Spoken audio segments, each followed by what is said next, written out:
তারপরেও মনে হচ্ছে যে হারে এখানে সমাগম হয়েছে সবাই, মনে হচ্ছে না এটা 25 বা 27, মনে হচ্ছে আজকেই যেন আমাদের প্রতিষ্ঠা দিবস। খুব ভালো লাগছে এখানে আসার পর, এবং সেই উপলক্ষে আজকে মঞ্চে যারা উপস্থিত রয়েছেন, আমাদের সম্মানিত হেলথ সেক্রেটারি শ্রী কিরণ গিত্তে মহোদয় এবং অন্যান্য দপ্তরের উনি সেক্রেটারি, তাছাড়া এখানে উপস্থিত রয়েছেন যিনি একটু আগে ওনার মূল্যবান বক্তব্য আমাদের সামনে রেখেছেন, chairman society for Tripura medical college doctor Pramathesh Roy মহোদয়। সবচেয়ে ভালো লাগলো যে 8% তো যে ডিক্লেয়ার করার পরে যে হাততালি পড়ল, সবাই বসে থাকে যে কবে টিএমসির এই বেতন কাঠামোটা বাড়বে। এটা সত্যিই আনন্দের বিষয় একটা। এখানে আমাদের মাঝে উপস্থিত রয়েছেন যিনি স্বাগত ভাষণ আমাদের সামনে রেখেছেন, এই সোসাইটির যিনি সিও শ্রী স্বপন সাহা মহোদয়, এবং আমাদের সামনে পুরো ডিটেলস কলেজের কর্মকাণ্ড সম্পর্কে যিনি আমাদের সামনে উপস্থাপনা করেছেন, এই কলেজের যিনি সম্মানিত principal professor doctor Arindam Dutta মহোদয়। তাছাড়া এখানে উপস্থিত রয়েছেন professor doctor Jayanta Poddar MS এবং professor doctor AK Chakma HOD ophthalmology. তাছাড়া এই প্রোগ্রামের উনি যার নেতৃত্বে এই প্রোগ্রাম হচ্ছে, এখানে আমার সামনে প্রিন্সিপাল নার্সিং কলেজেরও এই সোসাইটি অফ টিএমসির রয়েছেন, এবং এখানে doctor AK Roy member of the সোসাইটির উনিও এখানে রয়েছেন, এবং প্রিন্সিপাল AGMC এবং GBP হসপিটালের প্রফেসর ডক্টর তপন মজুমদার মহোদয়। টিএমসির যারা অলমোস্ট সবাইকে আমি চিনি, যারা ফ্যাকাল্টিরা রয়েছেন, নতুন ফ্যাকাল্টি যারা আছে সবাইকে হয়তো আমি চিনি না, কিন্তু বেশিরভাগ ফ্যাকাল্টিকে আমি চিনি। ভালো লাগছে যে ওনারা এখনও এখানে আছেন, এবং senior doctors, teaching and non teaching staff, তাছাড়া যাদের জন্য বিশেষ করে আজকের এই অনুষ্ঠান তারা হচ্ছে আমাদের ছাত্রছাত্রীরা। এখানে AGMCর MS মহোদয় এখানে উপস্থিত, এবং অন্যান্য যারা বিশিষ্ট ব্যক্তিরা এবং আমার প্রিয় সাংবাদিক বন্ধুরা, সবাইকে আমি হার্দিক অভিনন্দন ও শুভেচ্ছা জানাচ্ছি। এই টিএমসির সাথে এটা নস্টালজিয়ার একটা বিষয় যদি থাকে, আমার সাথে এই ত্রিপুরা মেডিকেল কলেজের একটা নস্টালজিক ফিলিং কিন্তু সবসময় আমার থাকে। যখনই আমি এদিকে যাই, প্রায়শই যেতে হয়, বাইরে যেতে হয়, তো মনে হয় একবার মেরে আসি একবার মেডিকেল কলেজে। ইচ্ছে থাকলেও প্রোটোকলের কারণে অনেক সময় সম্ভব হয় না, বা গিয়ে উইদাউট এনি প্রি ইনফরমেশন বা আগাম ইনফরমেশন যদি না দেই, ইচ্ছে থাকলেও হয় না। তো এটা একটা নস্টালজিক একটা ফিলিং ত্রিপুরা মেডিকেল কলেজ। সারা জীবন যতদিন বেঁচে থাকবো আমাদের এটা থাকবে, কারণ এটার আপস অ্যান্ড ডাউন, স্বপনবাবু বলেছেন যে আপস অ্যান্ড ডাউন, হয়তোবা ওই সময় স্বপনবাবুও ছিলেন না, আমরা এটা দেখেছি, আবার আমরা ভুক্তভোগীও এটার। সবাই জানি আমরা কীভাবে মেডিকেল কলেজটা আমাদের সামনে তৈরি হলো। 2005-এ সেটা শুরু হওয়ার কথা ছিল, বহু ঝড়ঝাপটা গেল, শেষ পর্যন্ত একসাথে AGMC এবং TMC একসাথেই হয়েছিল, কিন্তু আমাদেরকে মানে সেইভাবে সেটা করা যায়নি। পরবর্তী সময়ে 2006 থেকে শুরু তার যাত্রা।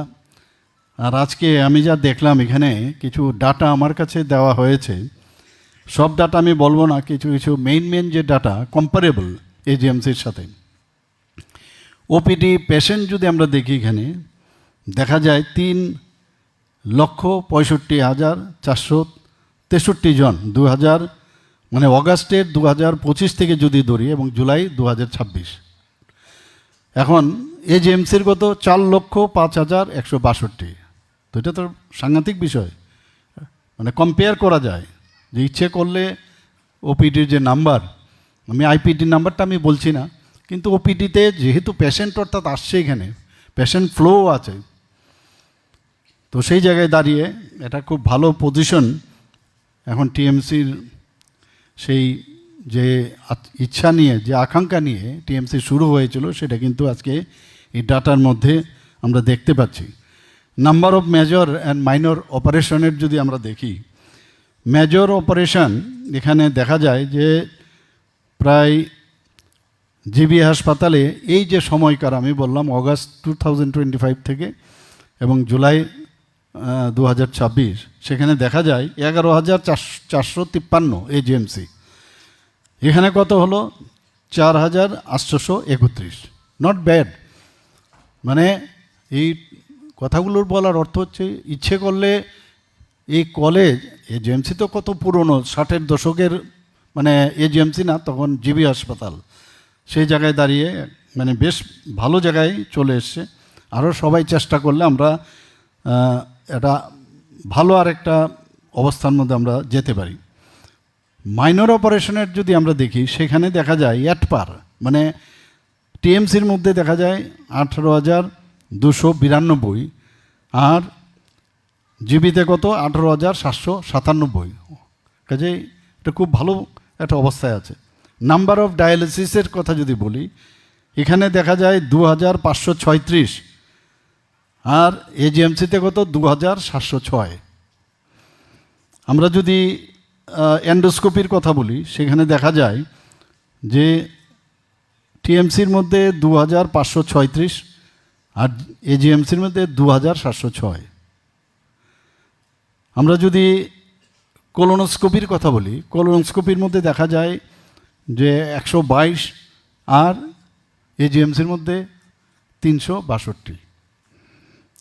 তা এই যে আমি ডাটাগুলো বললাম যে টিএমসির ফিউচার ইজ ব্রাইট, আরও অনেক করা যায়, আরও অনেক কিছু করা যায়। এবং আজকের এই অনুষ্ঠানে আমি সবাইকে বিশেষ করে এই 21তম প্রতিষ্ঠা দিবস উপলক্ষে আমি সবাইকে আন্তরিক শুভেচ্ছা ও অভিনন্দন জানাই। আজকে কি কারণে দুদিন আমরা এগিয়ে নিয়ে এসছে টিএমসির কর্তৃপক্ষ সেটা অলরেডি চেয়ারম্যান সাহেব বলেছেন, কিন্তু এই আয়োজনকে সামনে রেখে এখানে বিভিন্ন যে বিষয় রাখা হয়েছে। আমি যখন এখানে ঢুকার ঠিক আগ মুহূর্তে সেখানে রক্তদান শিবিরের আয়োজন করা হয়েছে। যারা রক্ত দিতে এসছেন বা যারা দিয়েছেন তাদেরকে আমি ধন্যবাদ দেব। নেচার কাম স্মার্ট লেকচার হল এত সুন্দর, এটা আমি জিজ্ঞেস করলাম যে এটা এনএমসির থেকে কোনো ডিরেকশন আছে কি না, তো বললো যে না এরকম ডিরেকশন নেই। কিন্তু এই যে ইনোভেটিভ একটা আইডিয়া, এজিএমসিরও আমি বলবো এই ধরনের একটা আইডিয়া ওনারও নিতে পারেন, খুব সুন্দর। এবং যা শুনলাম যে সাউন্ড প্রুফ হল, তাছাড়া যে সাউন্ডও বেটার এবং পুরো স্মার্ট ক্লাস যাকে বলে এরকম স্মার্ট ক্লাসের ব্যবস্থা আছে। 3 ডাইমেনশনাল এভরিথিং দেখা যেতে পারে, 2 ডাইমেনশনাল দেখা যেতে পারে। তো এইরকম একটা নেচারের সাথে যুক্ত হয়ে এই ধরনের একটা ক্লাস যদি হয় তো এতে কোনো অসুবিধা নেই, সব জায়গায় একটা কম্পিটিশন হোক। বৃক্ষরোপণ কর্মসূচিও আজকে করলাম এখানে আসার ঠিক আগ মুহূর্তে। তো আমি জিজ্ঞেস করলাম এর আগেও যে বৃক্ষগুলো লাগিয়েছিলাম সেগুলোর অবস্থাটা কি, দেখা গেল না অনেক উপরে উঠেছে। তো আমাদের পরিবেশ রক্ষার ক্ষেত্রে এবং যেভাবে এটাকে মেনটেন করছেন আপনারা, সত্যিই এটা মানে প্রশংসার দাবি রাখে। আর দ্য উইংস 2026 যেটা বহু বছর ধরে আমার মনে আছে আমরা যখন বসেছিলাম সব ফ্যাকাল্টিরা, এটার নামকরণ কি দেওয়া যায়, আমাদের এই যে ম্যাগাজিনটা বেরোয় এখান থেকে, তো সেটা কিন্তু পরবর্তী সময়ে দ্য উইংস করেই আমরা এটা ঠিক করলাম যে তার যে তাৎপর্যতা, যে আমরা খোলা আকাশের নিচে আমরা যেখানে আমরা পারি সেখানে যাব, আমাদের স্কাই ইজ দ্য লিমিট। এটা পড়াশোনার ক্ষেত্রেই হোক, ডাক্তারি ক্ষেত্রেই হোক, সব বিষয়ে আমরা একদম এই পাখা খোলা আছে, আমরা একদম we can fly like anything with মানে কালার। তো এই অবস্থার মধ্যে দ্য উইংস 2026-এর আমি যা দেখলাম একটু এক লহমায় আমি দেখলাম, কিন্তু ভালো, অনেক সুন্দর সুন্দর জিনিস এখানে লেখা আছে। এখানে যারা র্যাঙ্ক হোল্ডার ছাত্রছাত্রীদেরও পুরস্কার দেওয়ারও ব্যবস্থা রয়েছে। আর ফুটবল প্রতিযোগিতাও শুনলাম। এই হল তখন যে অবস্থা ছিল আমরা তো ভাবতে পারিনি কোনোদিন এই হলটা আবার এইভাবে এখানে বসতে পারবো। মানে বাইরেই আমাদের বসতে হতো, আপনারা সবাই জানেন যে কোনো প্রোগ্রাম এখানে মিনিমাম 50,000 থেকে তখন শুরু হতো, 1 লাখ 2 লাখ টাকা 2.5 লাখ টাকা খরচ হতো, তাও প্রপার ছিল না। তো সেটাই ভাবছিলাম এই হলের মধ্যে যে পরিমাণে লোক এসছে এটাকে আরও দোতলার মতো করা যায় কি না। আমার মনে হয় যে আগামী দিন কিন্তু অনেকে দাঁড়িয়েও আছেন, ভবিষ্যতে পয়সার তো নিশ্চয়ই আপনাদের এই বিষয়টা দেখবেন, ইচ্ছা করলে করা যেতে পারে যে দোতলা যদি করেন, গ্যালারি করলে তাহলে যারা দাঁড়িয়ে আছে তাদেরও আপনারা ব্যবস্থা করেন, স্টেজের দরকার, তো সেটাও চিন্তা করা যেতে পারে আগামী দিন। আজকে আপনারা জানেন গতকাল আমি আমবাসায় গিয়েছিলাম। একটা চেষ্টা সবসময়, যে চেষ্টা মানুষের খুব কাজে আসে, যে ইচ্ছে থাকলে একটা ডেন্টাল কলেজ খোলার খুব ইচ্ছে ছিল। আমি এখানে যারা এখন বর্তমানে কর্তৃপক্ষরা আছে, আমি ওনাকে বললাম যে আপনারা একটা ডেন্টাল কলেজ আপনারা খুলুন এবং তার জন্য আপনারা অ্যাপ্লাই করুন ডিসিআই এর কাছে, এবং জায়গাও এখানে ঠিক হয়েছে। আমি বললাম যে আপনাদের পক্ষে যেহেতু ফাইন্যান্সিয়াল বার্ডেন আপনাদের হবে, তো আপনারা অ্যাডভার্টাইজমেন্ট দিন, পাবলিক যদি পার্টি আসে, প্রাইভেট পার্টি, তাদের সাথে মৌ করে নিন যে এতটা সিট, কিন্তু একটা তো ডেন্টাল কলেজ হয়ে যাবে, জায়গাটাকেও ঠিক হলো সব। আলটিমেটলি এখন বর্তমানে আমিও জানতাম না এই পজিশন আমি চলে আসলাম। শেষ পর্যন্ত এখান থেকে একটা ডেন্টাল কলেজ 7 মাসের মধ্যে ডেন্টাল কলেজ হয়ে গেল ত্রিপুরাতে। তো এটা একটা 50 সিটের আমরা শুরু করেছিলাম গভর্নমেন্ট ডেন্টাল কলেজ, এবং এত সুন্দর হয়েছে, আরও সুন্দর। 202 কোটি টাকা আমরা ডোনার মিনিস্ট্রি থেকে পেয়েছি, সেটাকে আরও হোস্টেল থেকে আরম্ভ করে এভরিথিং। তা আমি তো দেখি যে হোস্টেল তৈরি হয় না, আমার তো জানা যে রুম থেকে বেরিয়ে ওই কমন টয়লেটে বা বাথরুমে যাওয়া। তা আমি ওদেরকে বলি যে হোস্টেলগুলো এমনভাবে বানাবেন, ইচ্ছে করলে পারতো, কিন্তু ওই দৃষ্টিভঙ্গিই নেই। তো যেসব জায়গার মধ্যে বললাম যে স্টুডেন্টরা থাকবে 2 জনই হোক 3 জনই হোক একটা রুমে, তাই এখানে অ্যাটাচ বাথরুম আপনারা বানান। তো সেগুলো আমি কিন্তু সবসময় দেখি এবং করিও, এবং সেখানে কিন্তু হচ্ছে। এবং আগামী দিন পোস্ট গ্রাজুয়েশন যখন হবে, তো আগামী দিন ভাবতে হবে আমার এখানে 150 মতো স্টুডেন্ট হবে। তো সেই নিরিখে আগের থেকে আপনি ব্যবস্থা রাখুন। এই আগের থেকে যদি রাখা যায় তাহলে অনেক সুবিধা হয়। এখানে আমি জানি কিভাবে এই বিল্ডিংগুলো তৈরি হয়েছিল, আমরা সবাই জানি কি অবস্থায়। তারপরও নতুনভাবে যেভাবে ওনারা আমাদের সোসাইটি কাজ করছে, আমি ধন্যবাদ দেব, ওনারা চেষ্টা করছেন। এখানে টিএমসির সাথে একটা প্রবলেম যেটা আমি ভাবি আর কি, সেটা হচ্ছে আমাদের সবাই চায় যে আগরতলা বা রাস্তার ন্যাশনাল হাইওয়ের উপরে কিছু একটা থাকতে হবে। অনেক সময় দেখানো খুব প্রয়োজন হয়। টিএমসি সম্পর্কে যারা এখানে পেশেন্ট তারা জানে, সাধারণ মানুষ, অ্যাভারেজ মানুষ কিন্তু টিএমসি সম্পর্কে অনেকে জানে না। অথচ আপনি রজগায়ে সাউথে চলে যাবে কেউ চোখের অপারেশন করতে, সেখানে চলে যাবে। তো ওয়ার্ড অফ মাউথ আমরা নিজেরাও করি না, যে টিএমসিতে আপনারা যান, তার যে অ্যাডভার্টাইজমেন্ট, মাঝে মাঝে নিজের ঢোল কিন্তু পিটাতে হয় নিজেরও, কেউ করবে না আপনার ঢোল। টিএমসি সম্পর্কে মানুষের কোথায় পড়ছেন টিএমসি, কিন্তু এখন তো এত বছরে 21 বছরে তো অনেক স্টেবিলিটি অনেকটা চলে এসছে। তারপরে আমি বলবো যে কিছুটা প্রচার প্রসারের খুব প্রয়োজন। এখানে আমার কাছে যা খবর আছে, যেমন ফর এক্সাম্পল পেডিয়াট্রিক সার্জারি এখানে হয়, এবং ভালো ভালো কাজ হচ্ছে এখানে, ডক্টর বসাক এখানে আছেন। তো এই যে নামগুলো কাজের মাধ্যমে, কাজের নিরিখে কিন্তু আমাদের একটা ইনস্টিটিউশনের যে তার যে গরিমা, সেটা কিন্তু ডেভেলপ করে, এবং সেটা হবে এই মেডিকেল কলেজের থেকে। আমি আজকেও একটা প্রোগ্রামে আমি গিয়েছিলাম, সেখানে তাদের চাকরির অফার আমি দিচ্ছিলাম। তো 2-3 জনকে আমি জিজ্ঞেস করেছি কোথার থেকে পাশ করেছো, বলে টিএমসির থেকে। তো খুব ভালো লাগছে যে অফার পেয়েছে টিএমসির থেকে পাশ করে।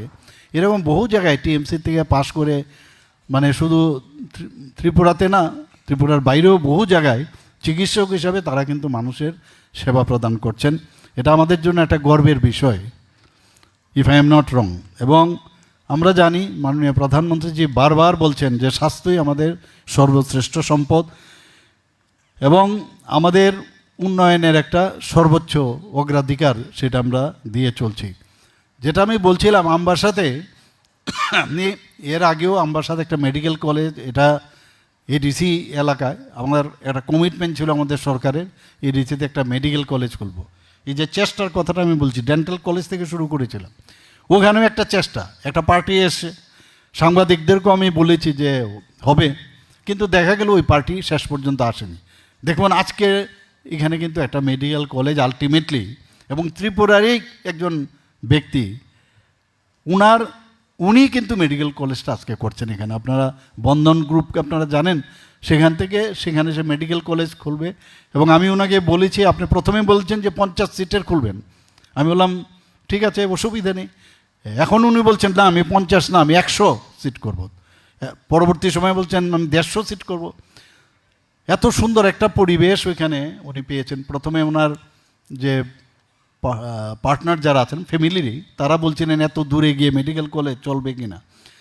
আমি বললাম যে এখন ত্রিপুরার দূরের কিছু নাই, এত রাস্তাঘাট ট্রেন এত সুবিধা হয়ে যায়। এবং উনিও স্যাটিসফাইড, ওনার ফ্যামিলি মেম্বারও দে অল ওয়ের স্যাটিসফাইড।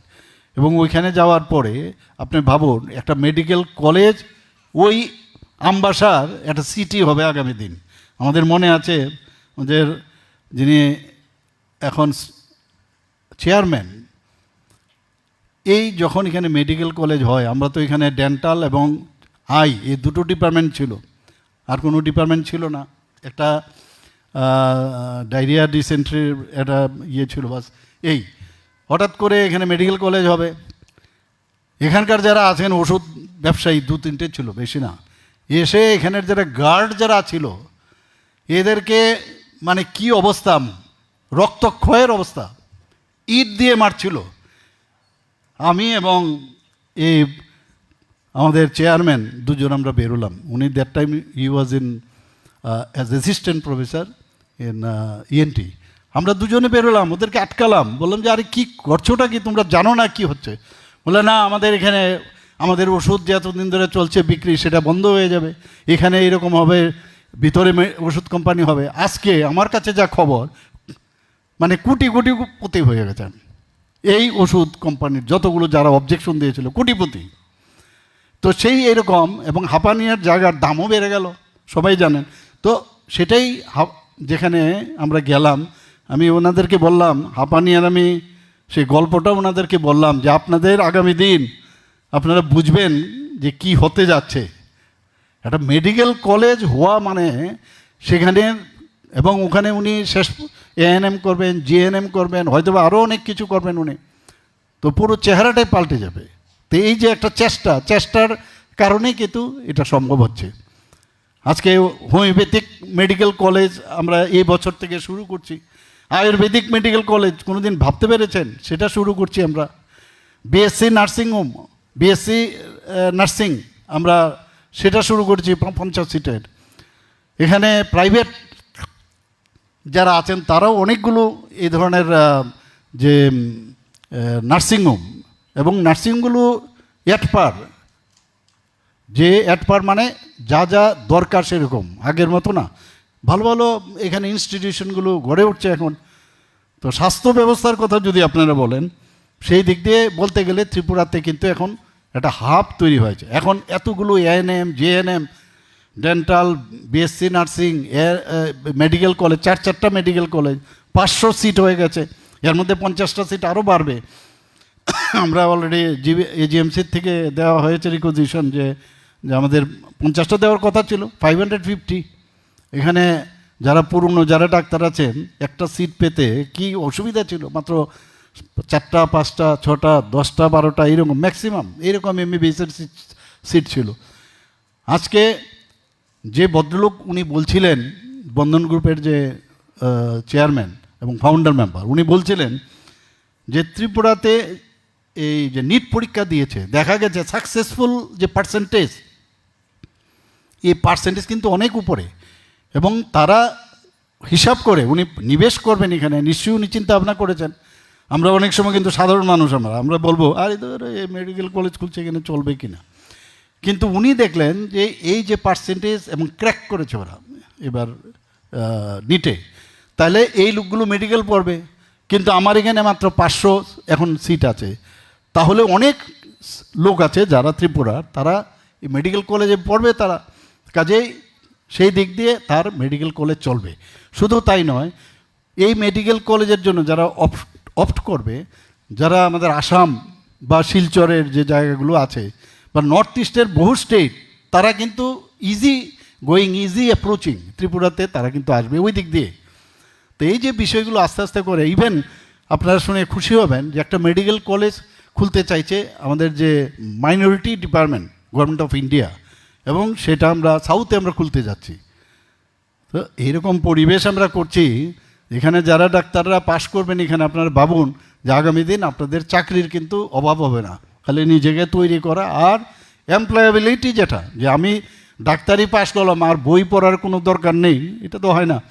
যত বেশি নিজেকে দক্ষতা উন্নয়ন হবে, যত বেশি নিজেকে আরও এক্সপার্টাইজ করা যাবে, তত বেশি কিন্তু আমরা এই মানুষের কাছে সেই অ্যাকসেপ্টেন্সটা আরও বেশি আসবে। এখানে আজকে আমার মনে আছে এখানে 100 সিটের যে ছিল, প্রিন্সিপাল সাহেব তো কথা নাই বার্তা নাই, যখন খুশি ফোন করে আমাকে যে আপনি একটু হেল্প করেন, আরও 50টা সিট একটু দেখেন। এই পিছনেই চলে যান। এবং সবাই এখানে 3 জন ব্যক্তি আছেন মেইন, যারা 50টা সিট আমার বলতে হয় বিভিন্ন জায়গায়। যাই হোক, এখন 150 সিট হলো, এটা একটা সাংঘাতিক বিষয়। এবং পিজি সিটের জন্য একদিন যায় না, দুদিনের মাত্র আবার বলবেন যে সিট বাড়াতে হবে। তো এখন পর্যন্ত বায়োকেমিস্ট্রিতে 2টি, জেনারেল মেডিসিনে, কমিউনিটি মেডিসিনে 2টি, পেডিয়াট্রিক্সে 2টি এবং জেনারেল মেডিসিনে 4টি। তো ভালো, প্রায় 18টা পিজি সিট বেড়েছে, এখানে চলছে এখন। একটু আগে আমার পূর্ববর্তী বক্তা বলেছেন আগামী দিন অবস গাইনিতেও প্রায় 2টি এবং জেনারেল সার্জারিতে 2টি এবং মাইক্রোবায়োলজিতে আরও 2টি পিজি আসন ওনারা এনএমসির কাছে আবেদন করেছেন। আমি জানি আমাকে বলতে পিছনে লাগবে যে আপনি চেষ্টা করুন আরও বাড়াবার জন্য।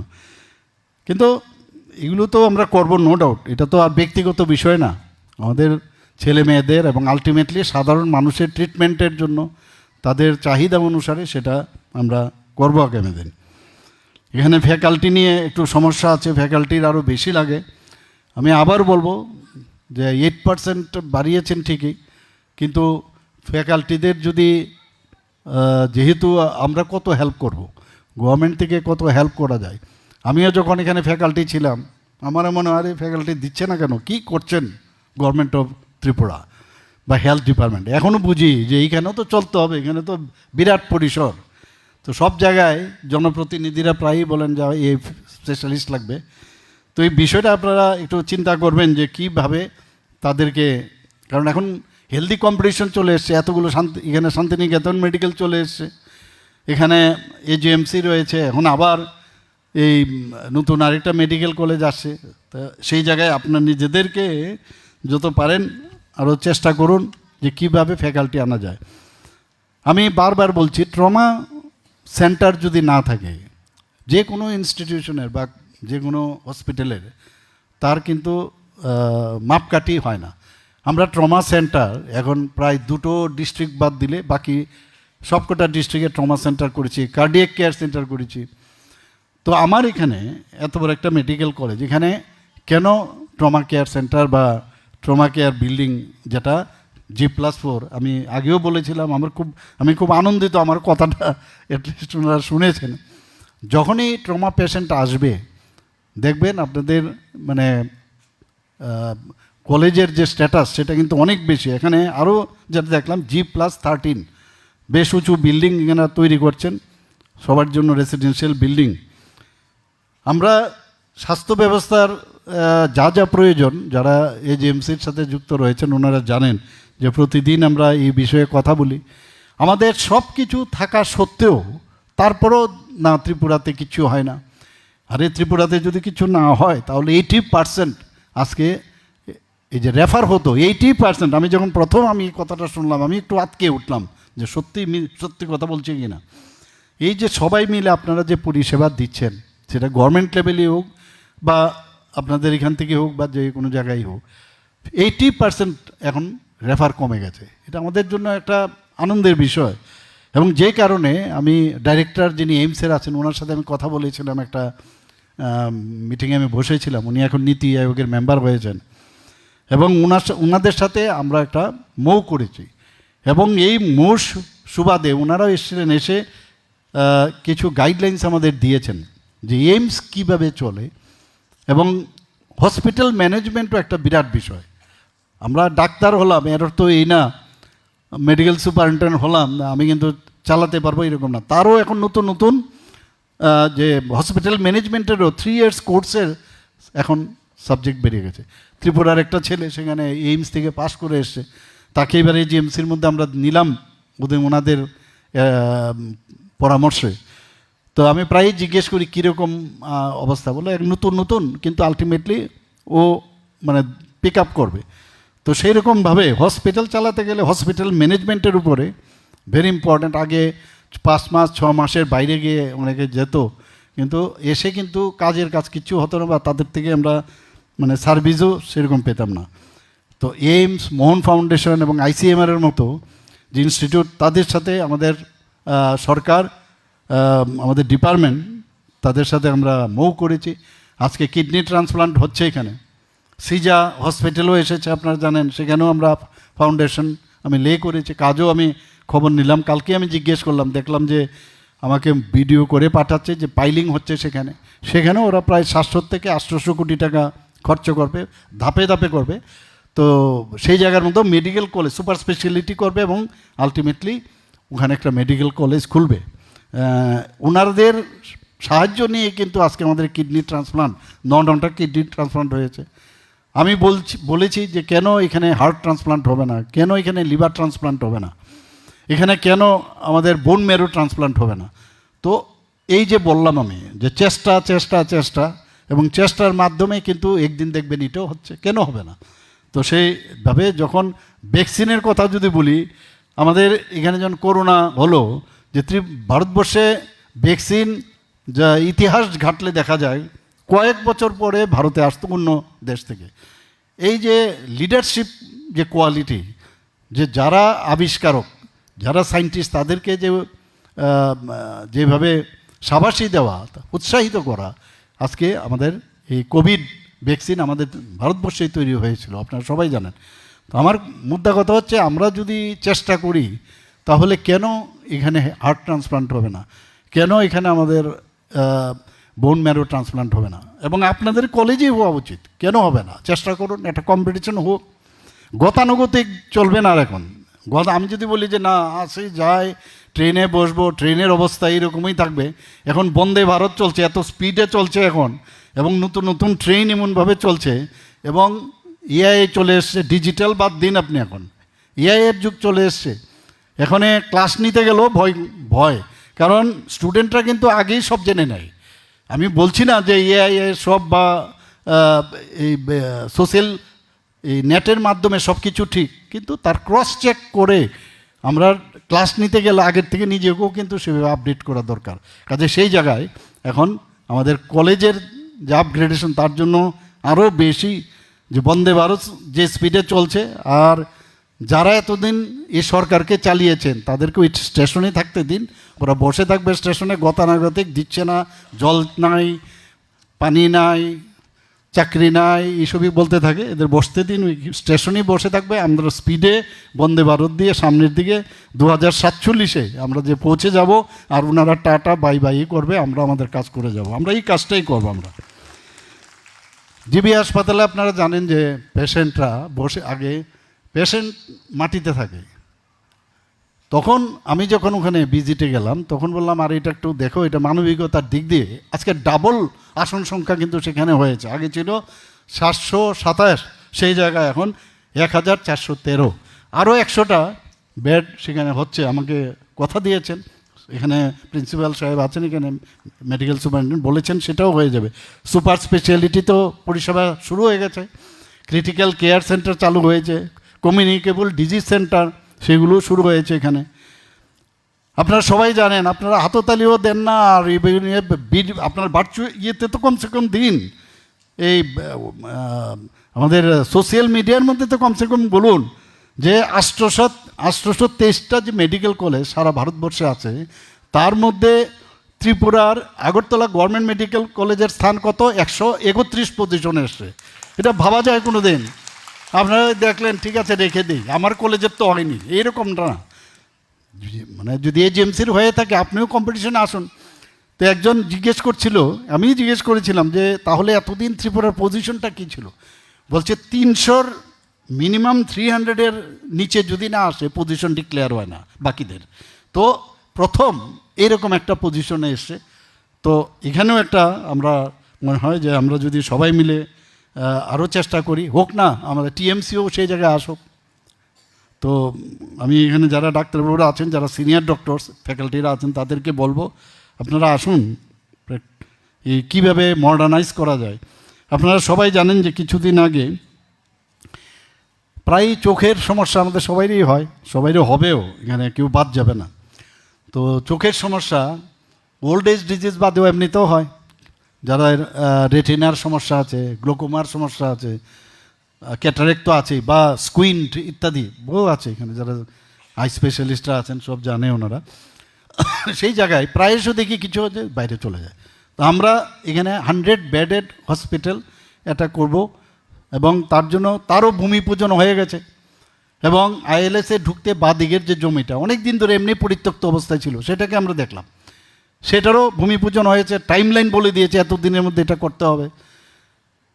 বাইরে যেন আর কোনো পেশেন্ট চোখের জন্য বাইরে না যায়। আমি এটাও বলেছি গীতেজিকেও, আমি বলেছি যে যাতে এমন সব বড় বড় ইনস্টিটিউশন আছে সাউথে এবং ইভেন গুয়াহাটিতেও আছে, তাদের সাথে আপনারা যোগাযোগ করুন, টাই আপ করা যায় তাদের সাথে। আমরা বিল্ডিং ইনফ্রাস্ট্রাকচার আমরা বানাবো, কারণ আমরা এখন প্রায় 34,000 কোটি টাকার বাজেট আমরা করেছি, 32,000 কোটি টাকার বাজেট।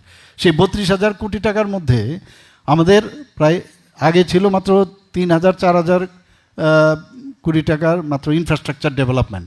এবার আমরা 8,000 থেকে 10,000 কোটি টাকা আমরা বাড়িয়েছি এখানে। তো এই জায়গার মধ্যে ইনফ্রাস্ট্রাকচার করে দেব ভালো, যারা তাদের সাথে আমরা টাই আপ করে এটাকে আরও উন্নত মানের যদি করে, মানুষের বিশ্বাসটা আসবে।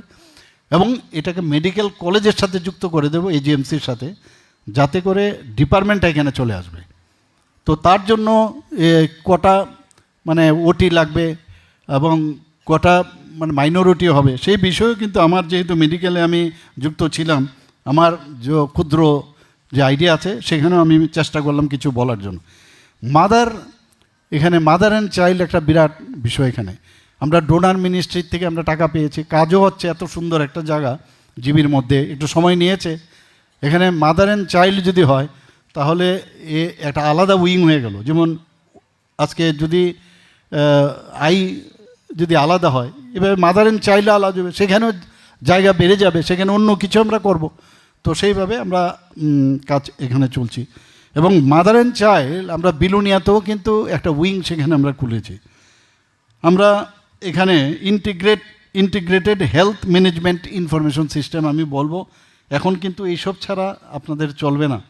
এই যে আপনার IHMIS, এবং এর মাধ্যমে শুধু গভর্নমেন্ট করবে, আপনাদের করতে হবে। কারণ কিছুদিন আগে আমরা দিল্লি গিয়েছিলাম, সেখানে মাননীয় আমাদের স্বাস্থ্যমন্ত্রী বলেছেন এইভাবে টেকনোলজিকে ব্যবহার করে, কারণ পেশেন্ট আসবে উইদাউট এনি পেপার, তার আভা কার্ড নাম্বার খালি বলবে, সাথে সাথে একটা টিপ দেবে, তার আগের কি কি হিস্ট্রি থেকে আরম্ভ করে সমস্ত তার কি কি টেস্ট করিয়েছে সব কিছু কিন্তু একটা জায়গায় চলে আসবে।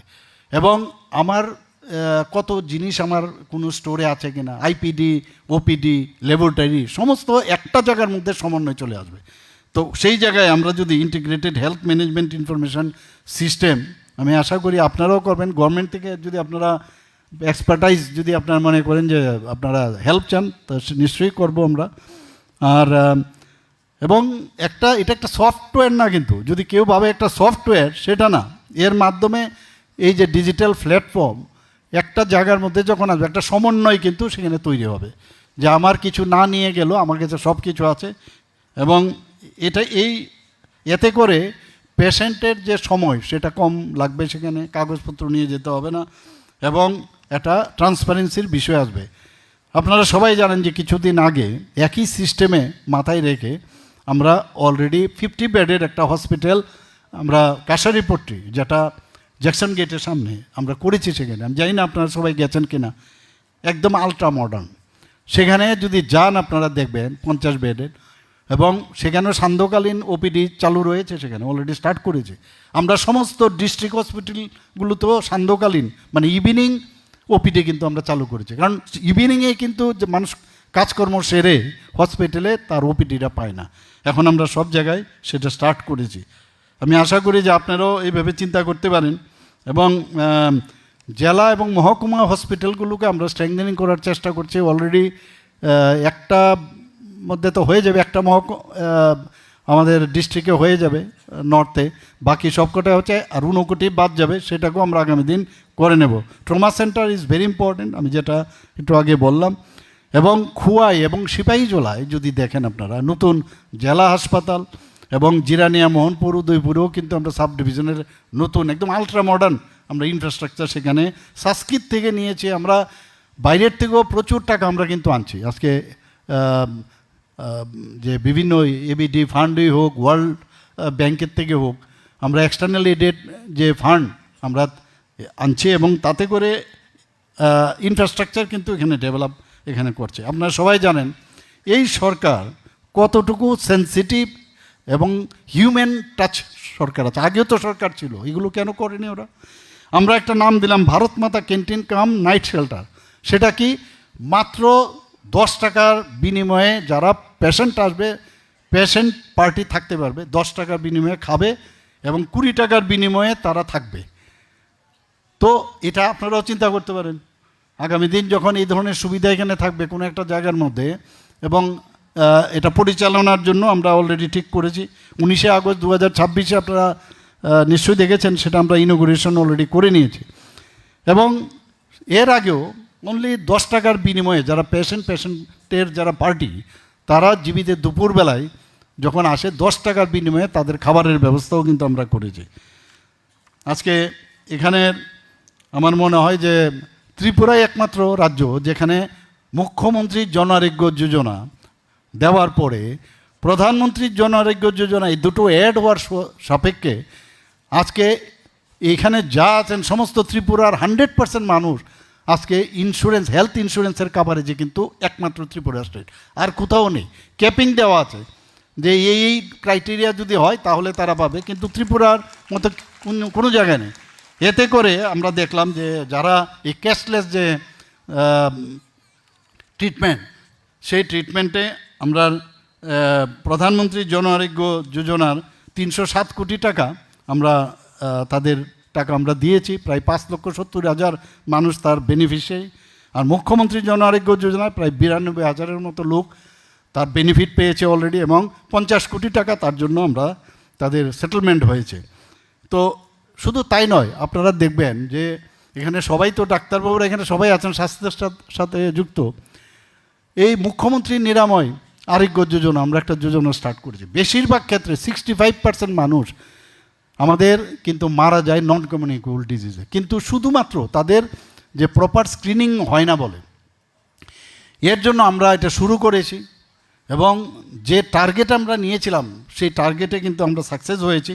আপনারা সবাই জানেন যে হাইপার টেনশনই হোক, ডায়াবেটিসই হোক, ওরাল ক্যান্সার, সার্ভাইকাল ক্যান্সার ইত্যাদি যেসব নন কমিউনিকেবল ডিজিজ, তার স্ক্রিনিং আমরা স্টার্ট করেছি মুখ্যমন্ত্রী নিরাময় আরোগ্য যোজনায়। প্রথম থেকে যদি তাকে আমরা এই স্ক্রিনিংয়ের মাধ্যমে, যেটা কোভিডের সময় স্ক্রিনিং করে কত মানে কোভিডে আক্রান্ত আমরা যেমন জানতে পারি, সেই নন কমিউনিকেবল ডিজিজ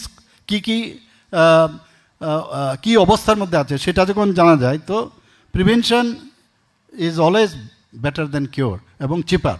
এই যে বিষয়টাকে আমরা কাজ করছি, এর মধ্যে এটা তো করছেই, পাশাপাশি মুখ্যমন্ত্রী সুস্থ শৈশব ও সুস্থ কৈশোর অভিযান একটা, মানে ফার্স্ট যার 1 বছর থেকে 19 বছরের যারা আছেন, সেটারও টার্গেটেড 100% টার্গেটেড যে আমরা এই শিশুদের তাদের ভ্যাকসিনেশন থেকে শুরু করে আয়রন, ফলিক অ্যাসিড, তাদের বিভিন্ন ভ্যাকসিনেশন, পুষ্টি আহার সব কিছু আমরা দেব।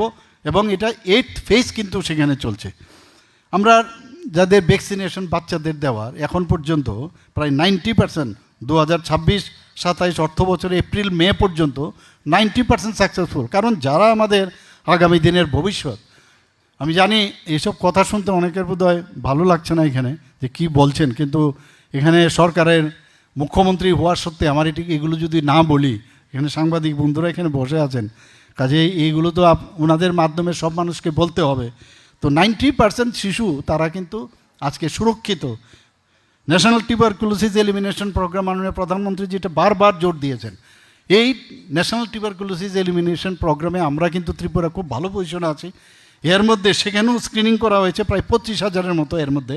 এর মধ্যে দেখা গেছে 504 জন এই এফেক্টেড, ট্রিটমেন্ট শুরু হয়েছে। রাষ্ট্রীয় বাল স্বাস্থ্য কার্যক্রম RBSK, এটা দেখুন অনেকের জন্মগত, যেমন ক্ল্যাপ লিপ, ক্ল্যাপ প্যালেট, এরকম ক্লাব ফুড ইত্যাদি, হার্টের প্রবলেম, এগুলো আপনারা জানেন সবাই।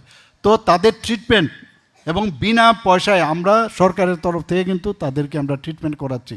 বড় বড় জায়গায়, মানে সাউথে হচ্ছে, আমাদের এখানেও হচ্ছে, সব জায়গায় এইভাবে আমরা প্রায় 40,000 শিশু এর মধ্যে পরীক্ষা হয়েছে এবং তারা সেই সুযোগটা পেয়েছেন। এখানে আবার বলবো, যারা এরকম একটা প্রফেশনে আপনারা আছেন, সবাই জানে যে মানে নেক্সট টু গড হচ্ছে ডক্টরস। কাজেই এই মহান পেশার সাথে যেহেতু আপনারা, ভগবান আপনাদের সুযোগ দিয়েছে, আপনাদের সেই সুযোগের সদ্ব্যবহার আপনারা নিশ্চয়ই করবেন।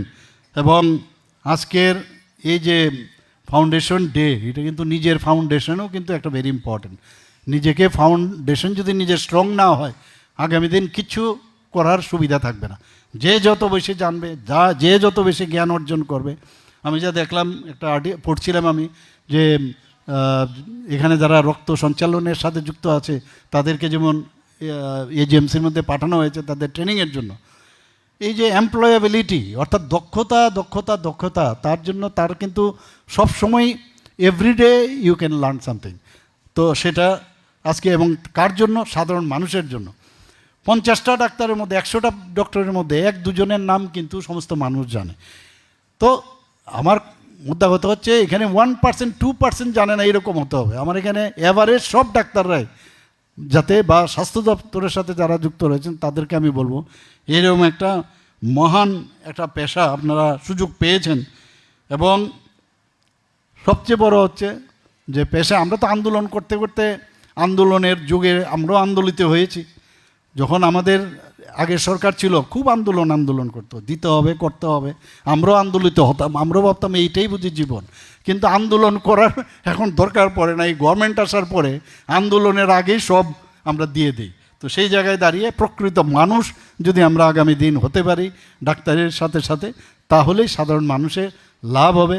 এআইকে ব্যবহার করুন, টেলিমেডিসিনের ব্যবহার করুন, ডিজিটাল হেলথ কেয়ার, সেইগুলো যদি আরও সুযোগ সুবিধা হয়। আমি চাই যে আগামী দিন এখানে আমি আসবো, আমি দেখতে চাই যে আপনারা কম্পিটিশনে কত দূর এগিয়েছেন। এখানে আমাদের যারা ফ্যাকাল্টিরা যারা আছেন, প্রিন্সিপাল থেকে আরম্ভ করে যারা রয়েছেন এখানে, সবাই অত্যন্ত দায়িত্বশীল ব্যক্তি। এই কলেজের সাথে ওতপ্রোতভাবে জড়িত ছিল, আগেও ছিল, মনে প্রাণে ভালোবাসে।